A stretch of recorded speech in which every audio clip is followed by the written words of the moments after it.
Vous écoutez l'épisode 51 du podcast La boîte à outils des parents, ce qui se passe dans la tête de nos enfants, le cerveau. Bonjour, je m'appelle Juliette Cerceau et je suis ravie de vous accueillir sur la boîte à outils des parents. Je suis coach parental et coach de vie certifié. La boîte à outils des parents, c'est le podcast dédié aux parents d'enfants de la naissance à l'adolescence. Chaque mardi, je vous donne des outils concrets, applicables facilement et immédiatement pour vivre une parentalité plus épanouie. Alors, je commence une série de 3 épisodes concernant le cerveau des enfants. Je vous précise tout de suite que je vais vous transmettre des choses très simples. Je ne suis pas du tout neurologue et je ne vous parlerai que de ce que j'ai réussi moi-même à comprendre. L'idée est de savoir comment le cerveau de notre enfant se développe pour s'y adapter et ajuster l'éducation que nous lui donnons en fonction de son développement neuronal. Je commence donc cette série par poser les bases, les généralités sur le cerveau. Le cerveau constitue, avec la moelle épinière, le système nerveux central.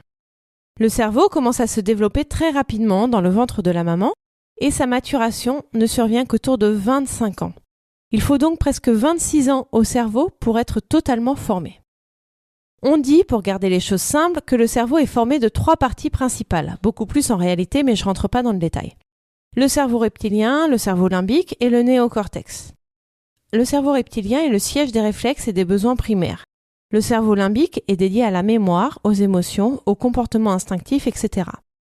Et le néocortex est le siège de la réflexion, du langage, de la planification. C'est cette dernière partie qui est formée en dernier, les 2 précédentes étant finies à la naissance.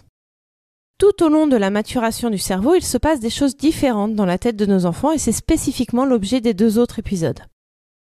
Selon les stimuli que va recevoir notre enfant, le cerveau ne va pas se développer tout à fait de la même manière. Pour que le cerveau se développe de la façon la plus optimale, un enfant doit avoir des interactions avec d'autres personnes. Il doit jouer, il doit expérimenter et ne doit pas être soumis à des stress ou à des événements traumatiques.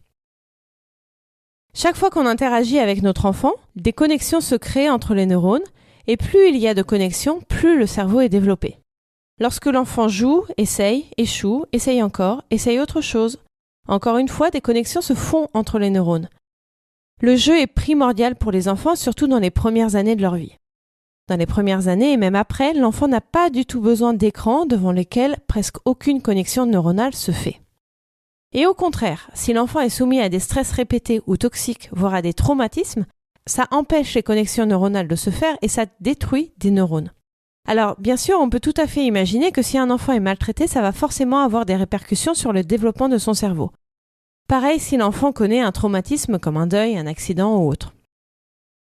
Mais aussi si l'enfant se fait crier dessus, s'il est en insécurité, ce qui peut arriver si ses parents sont défaillants, par exemple. En d'autres termes, l'éducation a un impact direct sur le développement du cerveau. Le courant qu'est l'éducation positive, appelée aussi éducation bienveillante, s'appuie sur ces connaissances. Je vous renvoie à l'épisode 15 consacré à l'éducation positive pour avoir plus de détails sur ce que c'est exactement. Mais sachez que plus vous êtes bienveillant et bienveillante avec votre enfant, plus vous lui donnez de chances dans la vie. Bien sûr, ça ne veut pas dire que l'enfant ne doit pas avoir de cadre et de limites. Si c'est le cas, on retourne dans l'insécurité qui est facteur de stress et donc d'un mauvais développement du cerveau. J'ai également consacré l'épisode 8 au cadre que je vous conseille d'écouter si vous voulez savoir comment poser un cadre adapté. L'enfant a besoin de valeurs, de sécurité, de bienveillance, de cadre pour bien grandir. Sachez que si vous lui apportez tout ça, vous lui donnez plus de chances dans la vie. Votre enfant va avoir un cerveau avec autant de connexions que possible pour qu'il puisse fonctionner aussi bien que possible, avoir une intelligence émotionnelle pour savoir gérer ses émotions et appréhender celles des autres, avoir une capacité à entretenir des relations sociales équilibrées et saines, être la personne qu'il veut être et pas la personne que vous voulez qu'il soit en acceptant sa personnalité, ses envies et ses différences. Faire ce qu'il veut de sa vie et tout simplement être heureux. Si je vous explique tout ça, c'est pour que vous vous rendiez compte, que vous preniez conscience de l'impact que vous avez, vous parents, sur vos enfants. Pas seulement sur son comportement, mais aussi sur la façon dont son cerveau va se développer. Dans les 2 épisodes suivants, je vous expliquerai comment réguler les émotions fortes de vos enfants en fonction du stade de développement de leur cerveau.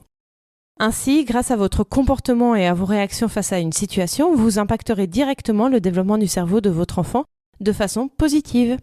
Je vous dis à la semaine prochaine!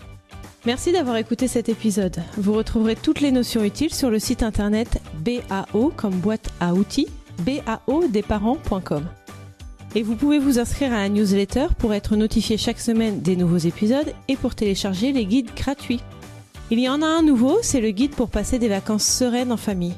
Vous bénéficierez aussi des 5 règles pour arrêter de crier sur ses enfants et de la liste des émotions.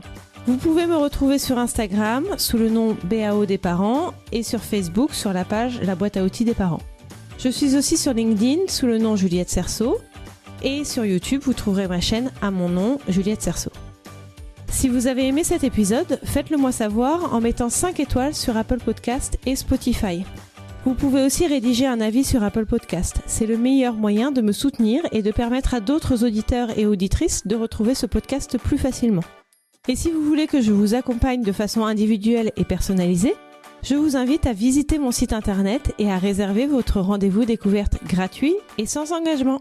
À mardi prochain!